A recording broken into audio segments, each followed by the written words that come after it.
Bonjour tout le monde, alors Jordan, je me présente, donc je suis ingénieur réseau et aujourd'hui je vais vous faire un petit tuto sur cette borne Wi-Fi, savoir comment la resetter et la remettre en service et la paramétrer correctement.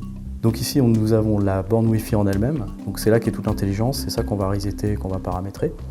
Le gros truc blanc à côté c'est l'antenne, donc il y a 3 antennes dedans, d'où les 3 câbles ici qui sont branchés devant.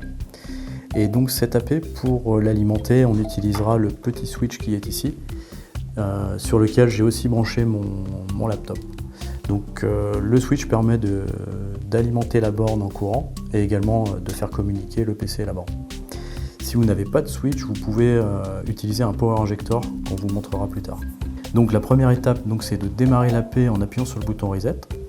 Donc je vais la redémarrer en appuyant sur le bouton reset qui est juste ici. Hop. Voilà. Donc il faut que j'attende que l'AP clignote à peu près une fois par seconde.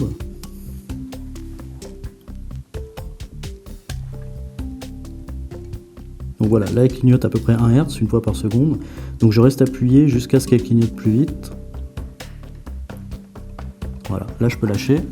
Donc là l'AP est reseté. On va attendre qu'il redémarre et puis on va se connecter avec le PC. Après avoir reseté la borne, on va mettre une IP fixe sur notre PC.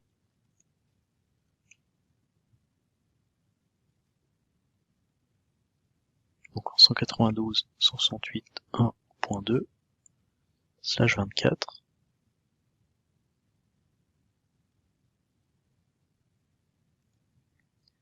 Ensuite, on lance une invite de commande en administrateur.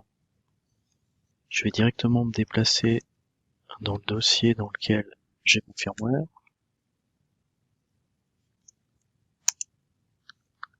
Là, si je fais un dir, voilà, donc j'ai mes 2 firmware.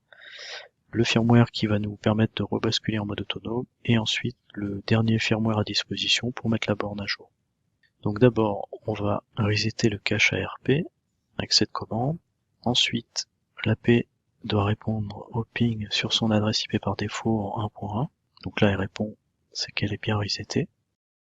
Donc maintenant, on va lui pousser un firmware qui va nous permettre de la retransformer en AP autonome. Donc ça prend à peu près une trentaine de secondes et on devrait avoir un message success. Ok, donc là le firmware a bien été transféré. Donc maintenant l'AP va redémarrer. On peut monitorer le reboot en faisant un ping-t, donc un ping en continu sur l'AP. Donc là elle répond pas puisqu'elle est en train de redémarrer.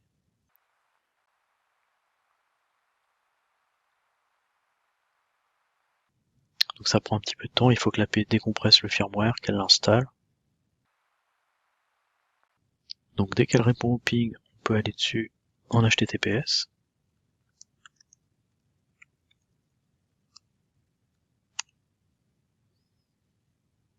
Voilà, donc là elle est rebootée, elle est bien dans le firmware 5.7 qu'on a poussé en TFTP. Donc elle est resetée, son login et son password sont admin.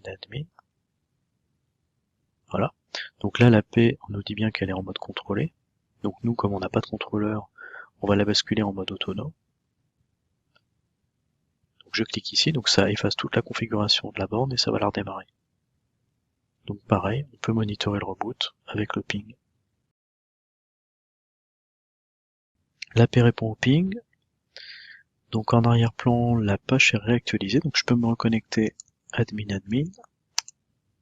Ok, on me demande d'accepter la licence. On n'a pas besoin de s'enregistrer. On précise le pays, donc ça c'est pour les régulations de fréquence.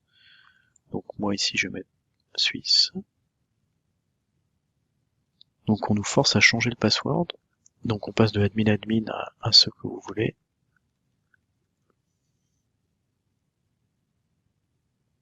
Ok.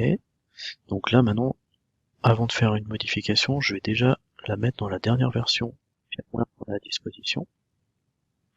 Donc ici ça va être la 6691. Hop. On l'installe. Et puis comme tout à l'heure, le firmware va être mis à jour, l'AP va redémarrer. Voilà, on perd le ping, donc l'AP va décompresser le firmware, l'installer et revenir à nouveau. L'AP est revenu. Donc je peux me connecter dessus avec admin et le password qu'on a défini tout à l'heure. Je suis bien dans la dernière version.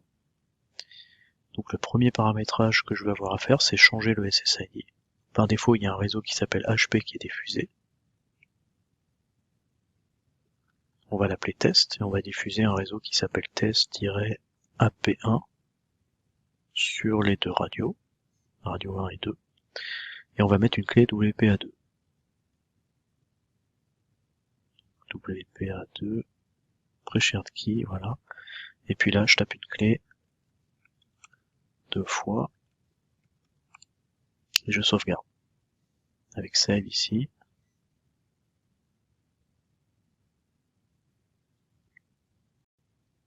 Donc ensuite, je vais aller dans Network, Profile, et je vais créer un profil que je vais appeler Test également, pour mettre tous mes utilisateurs dans le VLAN par défaut, le VLAN 1.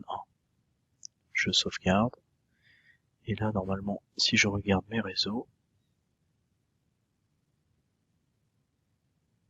voilà, j'ai bien un test-AP1 qui est apparu. Ensuite, si j'ai besoin, je peux aller modifier l'adresse IP de ma borne, puisqu'elle a la 192.168.1.1 en adresse par défaut. Je peux la changer en passant en statique, en cliquant sur configure et en changeant ici son adresse, son masque et sa gateway. Donc si vous n'avez pas de switch ou de switch qui fasse du PoE, dans ce cas-là vous pouvez utiliser un Power Injector, donc qui se présente sous cette forme. Donc vous venez l'alimenter en réseau électrique normal, et de l'autre côté donc vous avez un câble HJ45 qui va aller alimenter la borne Wi-Fi, et l'autre câble vous le mettez soit sur votre PC, soit sur votre switch. Merci d'avoir suivi cette vidéo.